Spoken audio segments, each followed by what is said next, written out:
But let's get to step 2. Okay, Marketing 101. Who's your audience, right? Who can benefit from your message? You got to know who your audience is, because if you don't know who your audience is, you're not going to be able to shape a message that resonates with them. So you've got to know who you're talking to. Let's talk about, though, the person or the professional who's got multiple audiences. Many of us do. Let's say you're a gym owner, all right? So you got a gym owner, you got these 40 to 50, and I'm not picking on men, but you do have these 40 or 50-year-old men, you know, they've got that beer belly, they're paunchy, they want to firm up, tone up, right? They're one of your audiences. Maybe you've got that 40 to 50-year-old woman who's just gone through a divorce. She wants to firm up as well because she's now out on the dating scene. It's another audience, right? You probably have those 20 to 30-something people who are in the gym because they want to get buff. Then you may have a whole other audience. You may have that 60 to 70-year-old guy or girl who is finally at the point in their life where they can afford to put attention on themselves. They've raised their kids, they're retiring. Now they know they want to get healthy, and they know they've got to be in the gym to get healthy. Well, let's face it, your message to that 60 or 70-year-old is not going to resonate with that 20-year-old. Would you agree? Different message, right? So you've got to really know what who your audience is and how to shape your message. And because we're talking about really building your brand as an expert celebrity, let's talk about the media and where you're going to find your audiences, okay? So if you want to use talk radio, that's where you're going to mostly find men. They skew higher to men than women. And the age is 35 to 64. So if that's your demo, talk radio is a great platform for you. If you want to use talk radio to find women, then I recommend pursuing interviews on the religious shows. For some reason, they skew very high to women. Whenever I have a woman who wants to do talk radio interviews, I usually focus her there because it's a very loyal, devoted, and female audience. Okay? But women in general, say you're targeting women in general. Well, that's daytime TV talk shows. Your morning shows. They're looking for light, fluffy, entertaining. Again, that gym owner, it's a great place to be, showing women how to get in shape. So national TV, that's where your more business topics are. CNN, CNBC, MSNBC. It's not daytime morning talk show. If you're looking to target men and women that are 45 plus, that's traditional print. I don't know about you ladies, I'm the older generation. I cannot start my morning without that cup of coffee and that hard copy newspaper in my hand. It's just a habit, right? Then if you're targeting the younger generation, and really everyone today, that's online print and social media. And you absolutely have to be there. And we'll talk a little bit about that in a minute. So then, step 3, ladies. You got to ask yourself, okay, how is my message going to help my audience?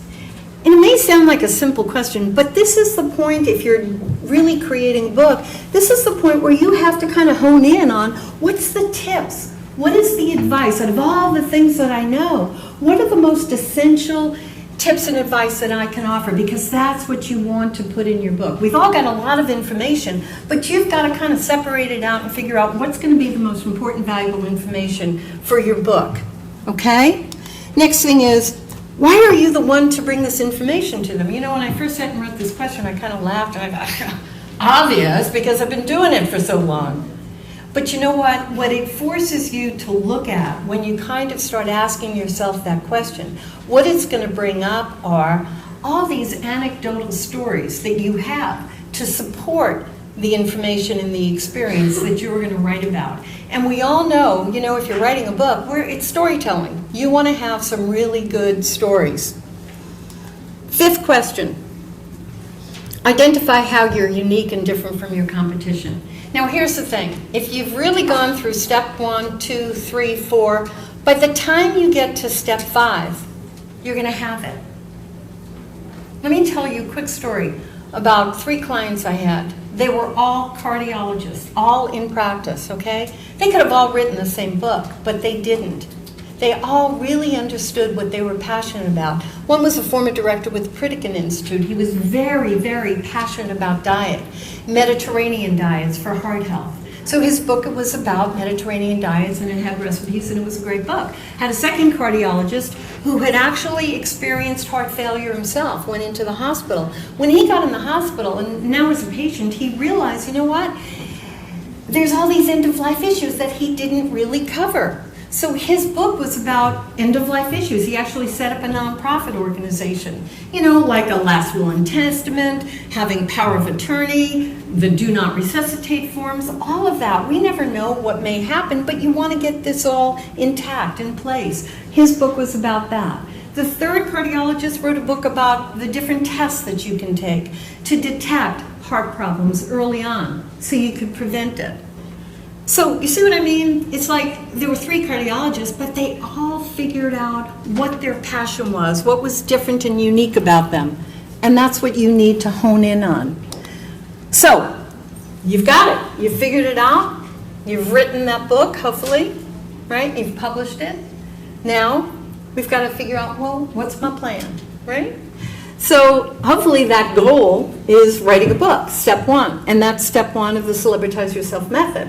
Step 2 is, okay, ladies, now you got to get out there and promote yourself. And if you thought writing the book might have been difficult, guess what? Getting out there and promoting yourself. It's a whole other journey that takes a lot of time and a lot of effort. So you really want to be committed to the process before you actually do it. Step 3, well, once you're out there and you're doing speaking engagements and you're out there in the media, well, you're building your celebrity through those appearances. And step 3 is actually sell. But you're selling by virtue of positioning yourself as an expert in your field.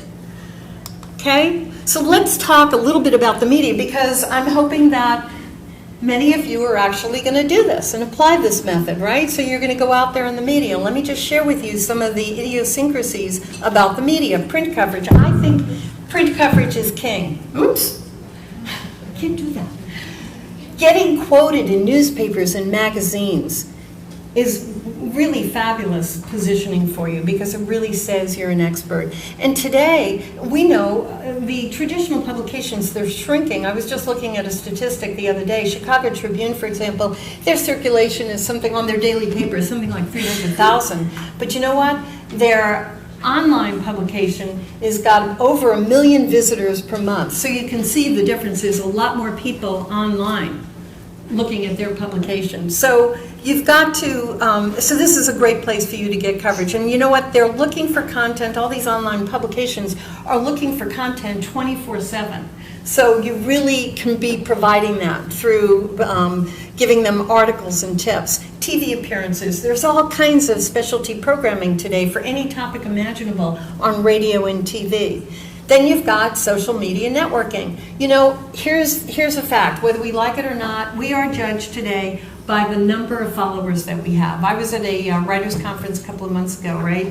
And there were these literary agents talking to these writers who were all interested in getting that contract with Simon & Schuster. And they were saying to them, look, don't even bother. Unless you have 10 million followers, don't even bother. They're not going to look at you.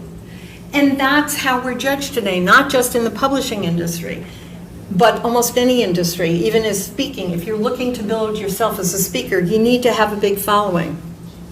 So let's talk about, I want to go into the 5 rules for pitching the media, because this is really important, ladies. And this is really my secret sauce. And one of the things that I haven't mentioned is that, you know, I think they actually mentioned it, my business is pay for performance. I'm one of the pioneers in the pay for performance model. What does that mean? That actually means that we guarantee media for our clients. And why am I telling you this? Not because I'm pitching my company, but for you to understand how important this information is. Because we guarantee media. So I'm on the line with every time. We had to figure out how to make sure we were getting media coverage for our clients. So Step one, and this is what we do for all of our clients. One, never pitch your product, your business, or your book. You know, sometimes I see these press releases coming through from PR agencies or even some book publicists from publishing companies, and I have to laugh. Nobody cares that you've moved your company into a new building or that you've just hired a new vice president. No, they're looking for news, ladies. That news is relevant to you, but it ain't relevant to their audience. So you never pitch your product. You always pitch the problem that your product solves. You get that? The other thing is, you never pitch yourself. You may be very important, but again, they don't care about that. What they care about is the valuable information they can pass on to their readers. So you always pitch the issue that you're an expert on. Quick example, I had a client who was a pediatric endocrinologist, and he came to me with a product. I wish he had come to me with a book, but he came to me with a product, okay? Well, I can't go out and pitch the media on this great product. And I also can't go out and pitch, you know, who he is. He's fantastic, great credentials, but it's not going to go any far. Instead, we had to go out addressing the horrible problem we have in the States, I don't know if it's the same here in Canada, of obesity in children. It's a big problem in the US. Also diabetes in children, type 2 diabetes. It's a huge problem. Well, enter in my client, this doctor, a pediatric endocrinologist, who's going to talk to your audience about the things you as a parent can do to actually turn that around. Now, of course, he's going to be able to mention his product in the interview, but it isn't the focus of the interview. Do you get the idea? The other thing, the most important thing to remember is when you're pitching the media, the media is all about news. So the more you're able to tie your message into the news, the better your chance is of actually getting some pickup, being invited as a guest or being interviewed, right? So you want to tie your message. We were very fortunate. I had a client who came on board, Janet Pfeiffer, and she was an anger management specialist. And Janet, at that time, was, remember the Mel Gibson tirade? Did you all guys experience that here? Okay. Well, she came on board just as Mel Gibson was doing his tirade, okay? So, I mean, it was pretty crazy.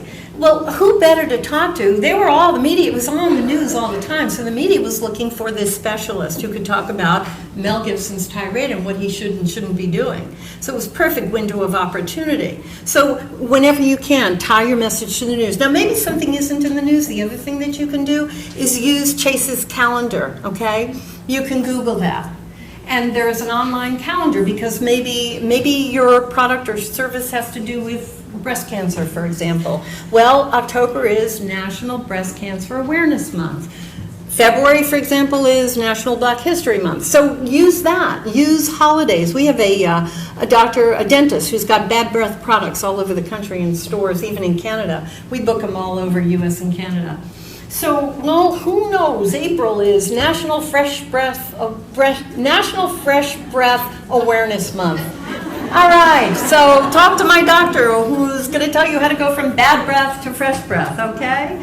That's the kind of thing. February, Valentine's Day, believe you me, we're out there talking about how to have a great Valentine's Day with fresh breath and not have bad breath. So that's the kind of thing that you do. I'm going to try to run through this quickly because I know I only have a little bit time. But so now, you're invited as a guest on radio, right? You've never done a radio interview before. Here are some really important tips. First thing, forget about engaging the audience, guys. You want to engage the host. Why? Because the host has already engaged the audience. That's why he's got a show. So if you engage that host, he is going to, or she, will pass it on to the audience. The audience is going to feel that synchronicity. So you want to engage the host. Learn about him, Google him, listen to the show if you can. Second thing, and this is actually valid no matter what medium you're using, identify your takeaways. Now, what do I mean by that? I mean, sit down and figure out what are the 3 things that you want that listening audience to come away with. What 3 important pieces of information do you want to leave that audience? Okay? That's the takeaway. Third thing, smile when you're on the air. I know that can be a little difficult when you're doing a 5 o'clock morning interview and you're just, rolled out of bed. But you got to smile when you're on the air because even if there isn't a camera on you, people can hear how you sound, and people want to work with people that are uptone, right? The other thing is you never use a cell phone when you're doing a radio interview because you could lose the signal. If you lose the signal, guess what? They're not calling you back. They could care less. They're moving on. So never use a cell phone. The other thing, don't sound like an infomercial. That is the quickest way to get cut off. That host is going to find something to turn, all of a sudden there's going to be a hot news story he has to report on, or that's what he's going to tell you or his audience. You will lose that interview. Okay, print media tips. Respond quickly. Why? Because journalists are usually on a deadline. If you get a call from a journalist or an email from a journalist who wants to do an interview with you, don't wait for the next day to respond, because guess what? If you do, they're moving on. You're gonna lose that interview. Respond right away. They are on deadline. Second thing, read up on the writer. Google them. They're a writer. There's going to be a lot of information about them, because the more affinity you can strike with them, the better the interview is going to be. Third thing, prepare good notes. That goes back to the takeaways. Really have them written down. Know what the message is that you want to communicate. The other thing, provide direct answers. When they ask you a question, answer it. Don't tell a 5 or 10 minute story. Answer it directly. Okay, the other thing, and this is important, and this is what I'm violating right now, but I just want to get through all this for you. Speak clearly and at a moderate pace, because most of them are taking shorthand, and they're going to quote you, and you want them to quote you correctly. So speak clearly, speak at a moderate tone, okay? The other thing, keep it professional, ladies. They don't really care about your husband, your cat, your dog, your kids. They really don't. Keep it professional, to the point. Okay, TV. Whenever you can, use visuals. If you've got a jewelry line that you're showcasing, if you've got a cookbook, you're going to do some cooking segment. I've even done insurance agent, where I'll use graphs. So wherever possible, use a visual, because it's a visual medium. Make your points succinct, because with your TV appearances, you've only got about 2.5 minutes, sometimes 5 max. So you really want to have your points defined.